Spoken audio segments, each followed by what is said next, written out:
Well, that was quite some turnaround during the last video. To go from 7 points off the top of the league to being 3 points clear in the space of one video is quite surprising from us, but the form that we're in at the moment is utterly stupefying. But today, the job gets harder as the distraction of Europe very much is on the cards. We need to try and go as far in Europe as physically possible while still trying to somehow maintain our league form at the same time. If that's possible, then there's a very good chance that our Finnish journey could come to an end very, very quickly indeed.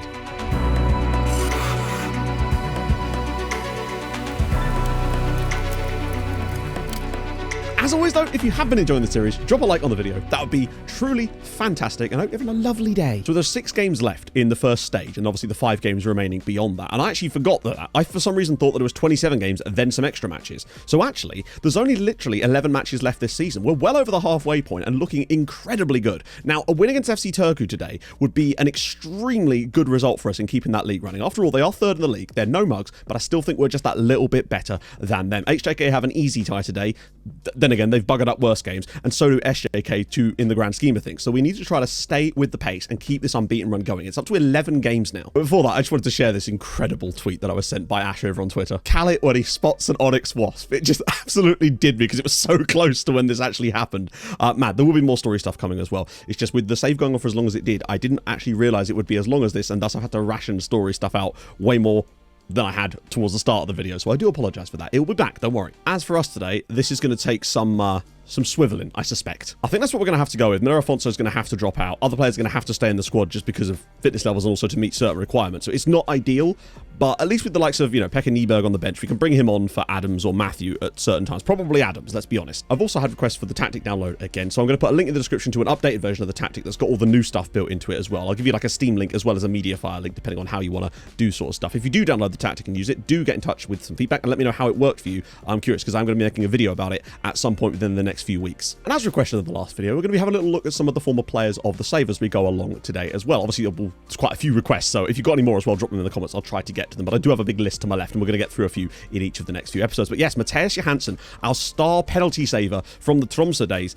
Originally, well, he's at Sampdoria now, but obviously that's not the full story. He left Tromsø for £6 million to go to LAFC, and then played in the MLS for the next sort of 5 years of his career, before finally returning to Europe to get a relatively solid move, actually, to Sampdoria in Serie A. So he never really hit the heights that we were maybe expecting of him, but he still managed to get 65 caps for Norway so far, so he's clearly a very talented goalkeeper, just didn't maybe quite have the mental edge perhaps to go to the very top level of things, because clearly Tromsø weren't interested after quite a long time, otherwise he wouldn't have gone to the MLS. One other little ditty, of course, is Stenberg Johansson, another of that same exact youth intake crop, who of course we've had at both Tromsø and at Sudjyska. However, I was thinking about trying to bring him in potentially, but you can see that he's currently playing for Årby, who, well, are now in the 2nd tier of Denmark, and unfortunately I just don't think we can afford him at the moment, not even his wages. But when you look at his season in the top flight for them, 24 games and 1 goal. Oh dear. From a guy that was extremely useful for us as a super sub. Not that he was ever a prolific goal scorer at any point in his career.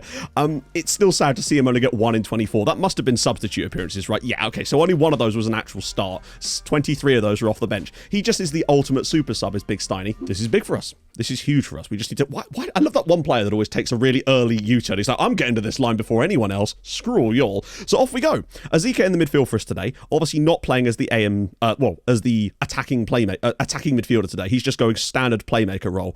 But I'm curious to see what Saarinen can do when he's back in there. He actually hasn't scored a long-range banger since we switched it around, but he has definitely threatened them, and I think we still look better with him in that role. As Paavalainen given the space to bring this out of defence, that's a good sign early days. Matthew with the ball straight out wide to Lahtinen. He needs some good games for us. He is, of course, really a third-choice player in that role, but it's just nice to see him in the team a little bit. Really good start, though, as already in the box there, straight away after just, 1 minute. We really need to be as far clear at the top if possible going into those final 5 matches, but it's not going to be easy, of course. We still, I believe, have to play both SJK and HJK again this year before we even go into those games, as Ayu's bursting behind. He's got the touch. It's going to be a tight angle for him. It's a good effort and a good save, and it's come back to him, and he's got the ball with it. How can you do that? Oh, dear. I'm just saying. I think Miller Afonso would have scored that. Probably would have scored it first time as well. Sorry, Gabriel, but it's just the truth, isn't it? Räsänen, out on the left-hand side, pops one over the top for Vieira. We should be able to get bodies back on, and maybe not. Oh, God. Oh, well, that's offside. That's miles offside against Fabio Vieira. No problem with that one whatsoever. Wait, what? Is not offside? 1 second. How? Who dropped so deep that he was still onside? Oh, good. The centre-back on the cover there. It's 1-0. Great. Lovely. I don't think we're done by any means, but we are not looking anywhere near as emphatic in some of these in this match as we are often in those other games where we've gone behind somewhat, unfortunately, and now it's got worse for us because we just cannot be helped. Fabio Vieira makes it 2-0 to Inter Turku. Now, yeah, this is a comedy sketch of a football match. Silva, probably going to bend one top bins now. Oh, good save from Kante. Adams once more to Ayew. Go on. Goal back in right before half-time here, and it's suddenly not a winnable match, but certainly maybe a match we could get a draw out of. Matthew slipping it through. Traore's in again. Get Traore over the bar. Oh, yeah, that feels harsh. I don't think we've actually been that bad, but the 2 errors have cost us in the first half here, and it really has just been a case of that. The defence has, for once, not really been on their day, especially not with SJK 3-0 up away at Ekenes. Luckily, HJK are struggling to beat Musin Salama, so that's helpful, I suppose. But at the moment, they'd still be gaining on us because we're losing here, which we cannot afford to do. Adams, early goal back, and then we can sort of reassess this, perhaps. Ayew. Oh, lovely. Lartenen's ball in. Traore is never going to get this on target from there, but he might not need to, as Koulibaly's shot is, well, say, better. I've got Pekka Nyberg on because, well, it's Pekka Nyberg. Oh, hang on, are they getting a red card here? I think Aponte might go. It's an absolutely ridiculous decision. He's barely touched him. He's gone. He's given him a me. Jonathan Aponte has just been appointed leader of the dressing room, which is where he's now going. At the moment, they're going without an entire right-hand side. I get the feeling they won't stay like that, but if they do, that seems like a silly choice. Matthew delivers. Paavalainen, and he's actually scored it. Marco Paavalainen, well, that wasn't how I expected us to get a goal back, but we've got one, and now we get to work. If they're going to leave it completely exposed, I want to make sure that we have bodies moving into that channel and just trying to really punish them for it. And now they're down to 9. They are determined to throw this game away as Hikola makes it 9. What's that system looking like now, lads? Yes, that's a disaster. Right, okay, we move. We'll be able to dominate them through the middle, dominate them out wide, dominate them wherever we damn well please. We're running our own little S&M club here. It's perfect. Tipped over through the middle. Pekka Nyberg, good save again. Through to Ezike, through to Ayew. What a finish. Gabriel Ayew, Turku 2, Lati 2. We've still got 10 minutes to find ourselves the winning goal here, and boy, we better get it now. Pulling it forward. Ayew now. So many bodies forward. Ezike, almost too many, you might say. Vasanen! Oh, he's missed the target. Obviously, oh no, that was when they had 10, wasn't it? We should have won this match. We've done enough on paper as well to win it. It's just been one of those days, sadly. Nyberg, unless Ezike's missed the target. Oh dear. That is unfortunate. That should have been the winner in the 95th minute there for Ezike, and it looks like now it's going to be 2-2 here, and that is really just 2 points. Well, it's 2 points dropped. We've been more than good enough to win this game on the night, and that's the final whistle, 2-2. I mean, you can see how much better we were in the second half of this game and deserved to win, but it just wasn't there. Those mistakes in the first half utterly cost us. They were riding their luck at times, obviously, but we should have won that match, and that... Oh, I wonder if that could be the sort of thing that could cost us a title later down the line. But, like, well done on the comeback and all that, but it should have been so much more. The gap is now back to 1 point as SJK win. HJK do drop yet more points. So at the very least, our gap between them stays at 13. And they really do look like they're in very much... I mean, they're still in danger of not even qualifying for the championship stage. That's how bad they've been this season. It's exciting times. Miller Afonso from the spot to give us a 2-goal advantage now in the tie. Well, that's the perfect start to this match. 13 goals for the season for Miller Afonso. Lovely to see him back in. And we're 2-0 up on aggregate. Afonso, oh, here's the run. Is Adams! Oh, it's a brilliant effort. Mohamed Adams, 2-0 here. We are dominating. This game has been completely ours from start to 22 minutes. It's 3-0 on aggregate, and we are marching towards the next round. Half an hour gone. A third goal on the night would pretty much kill this entire tie, I suspect. And we can win this in the air here, maybe. Oh, we do. Traore blocked it! It's in! Somehow Maget Traore has got that on target from there. It's 3-0 in half an hour, and we are just destroying Puskás. Oh my goodness me. I wasn't even commentating because I thought it was going straight through to the goalkeeper. Matthew's strike is just deflected off of Miller Afonso's head, and it's in for 4-0. That's kind of mad. I have to show you this again here. Matthew just strikes it. Afonso gets a header from the edge of the area, catches the keeper out for 5-0 on aggregate. Just pure domination. At half-time, I made a raft of changes just to keep players fresh. In the second half, I also turned the tempo right down because I knew that we were going to win the tie at that point, and I figured it would be best to sort of rest in possession and save legs for our next game. I think it's really important to do that sometimes when the games are won and you've got all this fixture congestion. Make all the subs you can to freshen up key players like the wing-backs, and then just try to just keep the ball for the rest of the game and just dominate them. But that late goal from Miller Afonso was extraordinary. But 4-0, 5-0 lag, through to face Victoria Pilsen. Just offered Abdul Koulibaly a new contract, and would you believe it gets rid of the release clause? They didn't even try to put one in there. Remember, he has a £20,000 or something release clause. If we get this new contract through, that will go, and he'll immediately be worth at least $1 million, I feel like. Oh, God. This is the last thing we needed. I didn't realise this was even the case. We'd had a bid for Ronnie Enstrom from a team a little while ago of, like, what was it, £500,000? And then nothing since then. And then Kalmar triggered a release clause. Can I offer him a new contract, maybe? Okay, he will accept a new contract, but this is going to be... We've got to be so careful here. Except he wants $6,500 a week which I'm simply not able to offer. So there's this guy we've been looking at for a little while, Alouani Diop from, would you believe it, Diane Bars of Generation Foot. Sorry, of Generation Foot of Senegal. 6'6", good jumping reach. Heading looks average, marking looks okay, tackling looks decent, which is the best thing because, of course, that can't be trained as much. He'd be cheap, and I think we might just have to try and bring him in because, obviously, with losing Ronnie Engstrom, it would free up a foreign player slot in our squad, and we might just need to use it on someone like Diop at this point. Just we need depth. We've lost Zakiri, we've lost Engstrom. They've gone for £69,000. Nice. That's always a good sign for me. £600 a week. With a wage rise clause for international caps, and a 2-year extension is not bad on £600 a week. We desperately need to bounce back after the poor 2-2 draw against Interturku. Today is a day for us to get that winning run back on track again, and hopefully get a good win against Ekenes before our game against Victoria Pilsen midweek. Round the side for Maget Traore, he's already through, and it's already 1-0 inside 3 minutes, 14 goals for the season, the strikers combined, and we take an early lead. Your move, SJK, your move. Oh, intercepted by Koulibaly, nice work, Traore. Sorinen, through the middle. Adams slots it through. Miller Afonso, it's a tough angle for him. He might not be able to do much here, but he somehow won it. And Kyrilainen, and it's put over the line by Traore. Great piece of play from Kyrilainen to get in that position. His shot deflects straight into the path of Traore. 2-0, surely game over. Latinen's ball through. Oh, maybe a hat-trick for Traore. The first one ever at the club. And he has done so. His first ever hat-trick in a Lati shirt, and that's really showing some great goal-scoring prowess. I think that's now 15 in the league for him this season. 3-0. Well, we do the business. Fairly straightforward. 3-0 victory. Maget Traore with all the goals. We just kind of played them off the park through the entire match, and it's exactly what we need. Just more of this type of play. Every win we get gets us that little bit closer to what we want. Elsewhere, though, nothing really changes. SJK won 5-0 away at HIFK. They also missed a penalty in that game. It could have been 6. They're desperately trying to get that goal difference back on side. Luckily, we got the 3 goals. HJK win as well. The gap does go up, though, between us and third spot. It's now a 9-point lead, and I think we really are starting to put ourselves in a very strong position for at least second this season. If we were to get past Victoria Pilsen in the next round, which is possible, I'd say, we either play Sabatalo or Universitatea Craiova of Romania. So that's okay. So we've got Alouani Diop in now. Came in for £69,000. I still like him as a backup player in those positions. Obviously, he won't play out wide. He'll play in the middle. 15 jumping reach, 6'6", solid-ish mentals. He's not he's not super quick either, but he's also got okay acceleration, decent tackling, marking and positioning are okay. Heading is a bit low, but we can get him on aerial training and hopefully boost that up a little bit. I think for the price, he's a good option for us, and that height will surely help us out a lot. Like, just no doubt about it. No way! Ronnie Engstrom I've never seen that happen before. I've never had a player reject a contract offered by a team that triggered their release clause. Ironically, I've just signed his replacement because obviously, wow, to Koulibaly. This is more like it. Now he can finally get into some space and take someone on. That's what I want to see from him today.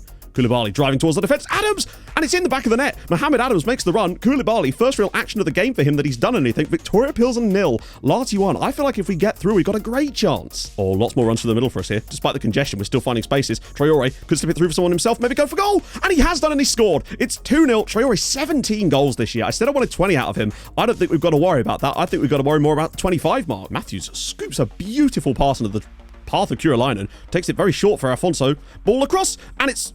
How on earth? Oh my days. I don't know what Traore fell over there, but it doesn't matter as Adams scores his 9th goal of the year and his 2nd of the night. We're 3-0 up in Czech Republic. Well, we might be running on fumes at the moment, but those fumes are the catalyst to our success. It is 3-0, and, well, there you go. 2 for Adams, 1 for Traore. Very comfortable performance. They played a really narrow system. We just dominated the wide areas, marked up a couple of key players of theirs and just took them out the game. That gives us a great chance to maybe even rest some players for the second leg, and we need the rests as much as possible at the moment. Our fixture congestion is fierce. Drogba's delivery.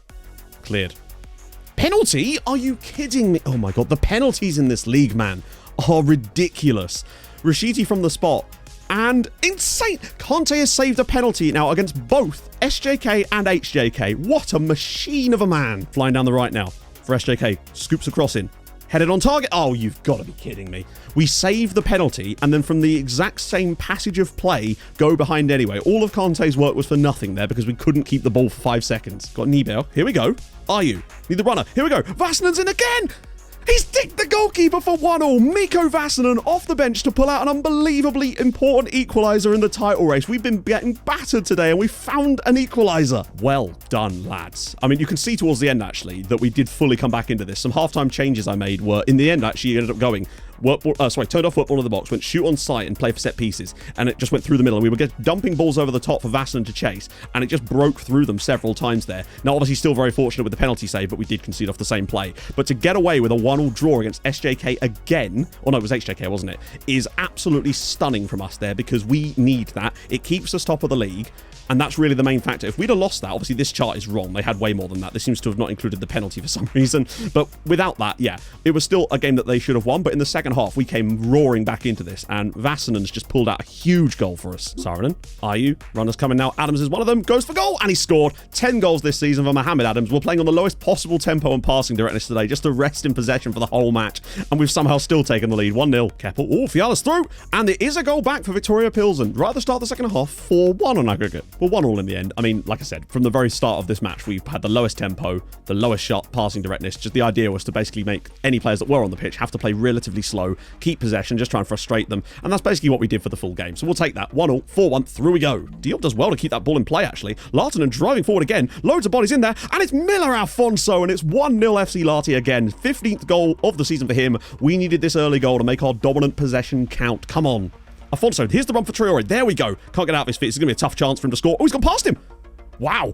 Burst of pace from Maguette Traore, finds the space, dinks the keeper, 18 goals this season, 2-0. In the end, pretty straightforward 2-0 victory. Alfonso and Traore grab the goals. Another of those away games is put to bed, and that's really, really important. I had a little look, actually, and against the two JK teams this season, we've managed to beat SJK once and draw every one of the other matches 1-1, which I actually think is a really strong record. To have not lost to them in both legs, or both games so far, is going to give us a really, really strong chance. We stay 1 point clear at the top of the league. HJK only just snuck past KTP in the end. Some late goals from HJK finally put into Turku to bed, and it looks like they are probably going to survive in the top group, but it's still got a chance of falling out of it. But now they do move up to 4th place, and we're now 13 points clear of 3rd spot. So I'd say top 2 is basically done at this point. It's just between us and SJK. This battle is not going to get any easier, though. To Ayew. Half an hour gone here. It's been very, very slow and even at the moment, but nice little bit. Build up there, and Traore's in. And I think that is going to be onside. It is. It's Universitatea 0, FC Lahti 1. Traore with a huge goal. Remember, we win this. We're in the group stages. Big 1-0 victory away from home there. So they were actually threatening at points. Their whole right side, really, was actually looking very good. Even the midfielder in that right-hand side, and Koulibaly was genuinely struggling with it. So at half-time, we basically just engaged some extra presses and moved some other players around. Or not round, but changed some of their instructions to try to really nullify this. And you can't actually see the ratings, but they've dropped tremendously. They made a lot of subs, and they were completely ineffectual down that in the second half, and I think that's why we won the game. 0-1. We'll absolutely take that, though. Well, there we go. 0-0. They had nothing in this game. We didn't have much more, honestly. It was just a really poor performance from us. And considering it was our final home game of this little spell, that's the thing. Now, luckily, SJK were 2-0 down at home against TPS, and I think they pulled it back to 2-2, but then finally fell behind 3-2 late on. So at the very least, our gap should be back to 2 points, I guess. It's something, but it was such a big chance for more. We should have won this game. Oh, you've got to be kidding me. SJK equalised in the 90th minute, so the gap stays at 1 point. I saw the goal going for Nevalainen, and I thought, right, okay, they've got that one now, hopefully. But no, SJK pull it out of the fire at the final moments. I mean, we could have been 4 points clear, but instead we stay 1 point clear with 6 matches to go. This is just getting ridiculous now. 12-point gap still to HJK, who have now pulled themselves back in and seem to have... They spent like $1.5 million in the summer window as well to really bolster their squad. So I think, honestly, it feels like if we don't win the title this year, it might get much more difficult next year, because HJK are not going to go away quietly like they have this season. This is such a big opportunity for us. Today, though, we have the second leg against Universitatea. Now, I don't know if FC Lahti have ever been in the group stages of a European competition before. You'll have to let me know in the comments. It feels like something that might have happened once or twice, perhaps. But if they haven't, then this is a massive chance for us. I'm thinking of the money that the club could earn playing a bit of Europa Conference League football. Now, the downside is, of course, that were we to do so, we would have 6 extra matches thrown into the next video. Not that that's a big deal. I like matches and I like doing fun content. But it could massively derail our title run. Now, it would depend, though, on what the others are doing, whether they're still in Europe, and if they are, whereabouts in Europe. But our task is just to do our job. I think it's still important that we focus on this and get things going. Now, obviously, some players aren't registered, but that's fine. We bring people back in. Afonso and Ayew is not going to be the starting lineup. It's going to be Afonso and Traore. That's fine. The rest of the team totally happy with that. Heinonen. Oh, God, really? I know Koulibaly was nursing a slight knock, but it appears that he's going to be absent for today's game entirely. Hopefully, that doesn't cost us too much. We may have to be clever with some of our tactics mid-game. I think we have enough to get this over the line. That's my hope, anyway. Also, 19 and 15 for these two. Really nice to see. Saarinen struggled a little bit, but I still have faith in him. Now back to some former players. If you didn't see a player in today's video that you wanted, then either it wasn't in the comments of the last video, so do be sure to drop it in again, or it's just on my list and we will get to it. So Lee Dilly, of course, of Tromsø days, is still at Chelsea. He's on £130,000 a week now. He's got 4 England caps. That's kind of mad. I was actually very surprised. Like, his 2 loan spells, when he refused to come back, or when Chelsea refused to let us have him back, they basically didn't use him for 3 years. Played a few games off the bench there in the Premier League, got some goals, and finally won himself a starting spot for them a little bit. And finally, over the last couple of seasons, towards the end of his career, really, he's finally started playing in the Premier League for Chelsea. Koki Kawamoto, on the other hand, is a little bit of a different kettle of fish entirely. You can see that he's now at Manchester United, worth 80-odd million quid, 30 years old, over 100 caps for Japan and nearly 100 goals. He is better than we ever thought he could be. I thought he was a good player, but the fact that he's been this good is astonishing, and I'm still gutted about the prices that they sold him for, honestly. It's disgraceful. Nearly on 200 grand a week. You can also see Tromsø sold him to Chelsea for 15 million quid, which I know is a lot, but it's not also that much when you look at how much Indistad was sold for. Just to give you an idea. And then literally 3 years later, after barely playing for Chelsea after that, £67 million move to Manchester United. The guy is an absolute genius, and I'm so glad that we found him and brought him in. One thing I've been paying more attention to when setting up teams for these games lately, is particularly in Europe as well, is just looking at who might be quite effective for those teams and just trying to show on foot and trigger press on them. And then during the match, at half-time usually, I'll have a look at who's performing well or poorly during the game and then change those assessments based around that. And I think it's really enabled us to shut down some opponents lately. It's what really worked in that HJK game. So here it is, make or break. One game to decide, will we be in the group stages of the Conference League and get that £2.5 million, or will we be out entirely? Now, I think it's kind of good on both sides, because if we do go through, then all kinds of money is great for the team and great for the prestige, and it means if we don't win the title, that we'll have a huge chunk of change with which to hopefully try and build an even better squad to challenge for it next year. But I think next year, it's going to be no walkover at all. I think HJK, oh, what an effort from Sorinen. HJK will be back, and it's going to be a lot tougher to win it. This feels like the time. It feels like it's just put on a plate for us. So if we were to go out and SJK went through, those 6 extra matches they'd have to play, not all of which would be during our league campaign, I don't think, would surely provide us in a key position to have those advantages over them, just in having fresh players for those final few games of the season. And that could be enough to potentially win us a title. Who knows? I feel quite relaxed about this game, knowing that both scenarios are actually kind of good for us, really. But obviously, if we were to both go out, then that's probably the worst. The worst case scenario, genuinely, would be us both going out. Did I just see a Dogar Cernat in the middle of their midfield? 1 second. Ladies and gentlemen, the Donut is playing against us today. Beat you. All around the side for Ristu. It's a good effort over the bar. That's a nice piece of football, actually. We need Traore on his bike, and he is. Can he get to the right foot quickly? No, he's going to have to go with his left, and it's a poor effort on target, but at least it's a shot on target. And don't forget, of course, if we were to go through here, we would have the draw coming up at the very end to see what kind of group we would get. I suspect it would be a very bad one, but you never know, right? Kyrilainen whips it through. Traore's shot is blocked. Oh, and Alfonso doesn't get the shot away because he couldn't control the ball fast enough. So is Mateta. Round the side here. Bichu's in. It's a tough chance for us. He's gone around the goalkeeper. Well blocked. I think that was Diop getting himself in the way there. That was a big chance. But again, they are sat very deep from these situations. Diop with the chance to run forward. What a hit from Diop. This is where he needs to make that run. Oh, there it goes. It's actually Matthew instead. Brings it down. Oh, it's good defending again. Wait, penalty? No way. There's no way that's a penalty. I mean, surely there's VAR here, right? But Stamate, I mean, it's been given. It's actually been given. I don't know where the foul even was. It's Afonso from the spot with a huge chance and he slips it home. It's 2-0 on aggregate now, well, not right before halftime, but fairly close to halftime. And that right there, that fortuitous penalty could well be what sends us through. I mean, it's been a poor game from us, really. We've just been okay defensively, and it's really our back three has done the most of the groundwork in today's game. But 2-0 in such a fortuitous manner is incredible. Now, let's try and push on a bit in the second half, and let's have a look at their team. So yeah, this is what I've been paying attention to. Obviously, the keeper's got nothing really to do. I mean, he's not really that relevant, but you can see that the right-hand side with the 6.8 and the 6.9 are definitely overperforming their left-hand side, and that would imply that our left back is struggling, which he is. He's having the poor game. But one of the things I've noticed that even if he's not the one doing this, just assigning a little bit more pressure to those players from other members of our staff, if you like, makes a hell of a difference in certain matches. And they seem to be the only guys that are really stucking their heads above the parapet at the moment. So I think we're going to focus there in the second half and just try to make it a little bit easier on Heinonen. So we'll see if their ratings drop, or if we play any better. Sometimes just tiny little changes like that can make a hell of a difference at nullifying another team, but also providing more chances for yourself because you win the ball back in different positions as a result of the nullification. It worked really well against HJK, and it works quite well, I find, as long as you do it with the right players. Pings one through for Heinonen, and he's getting a little run forward now, which is nice. Can he knock this inside, perhaps? Maybe we've freed him up a little bit. Fires a cross in. Afonso's there. It's over the bar. Good delivery. Or Ayu with a bit of room. Slips it into the channel for Traore. He's through, and he's drilled it wide. Big chance, though. Traore does well, actually. Nyberg's picked this up again. He could get it back to him. There's a run beyond. It's Ayu, round the side for Pekka Nyberg to wrap up the match, and he does. It's 3-0 on aggregate. Pekka Nyberg, and we are going to the Conference League group stages. He's so good off the bench in scenarios like this. He's just so reliable. 3-0. Kyrilainen. Oh, Diop's header, and it's 4-0.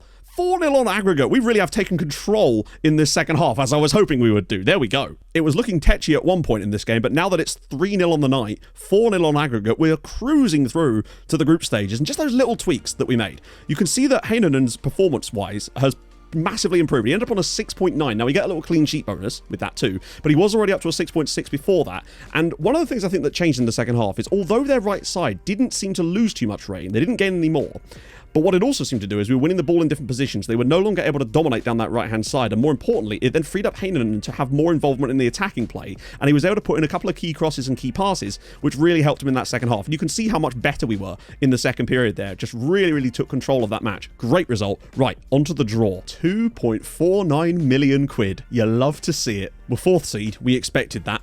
I mean, oh my God, look at some of the teams. That being said, I feel like some of these teams, like the likes of Zordia, Red Star potentially, Ludogorets, I think we could give those guys a game. SJK, of course, make it in as well, which is good for us. If we go through, them going through really helps. Right, let's do the draw, see who we get. Vadush, I can't believe a Liechtensteinian team actually made it into the group stage. That's incredible. Right, let's do it. EK Sirius, Red Star, and Lask.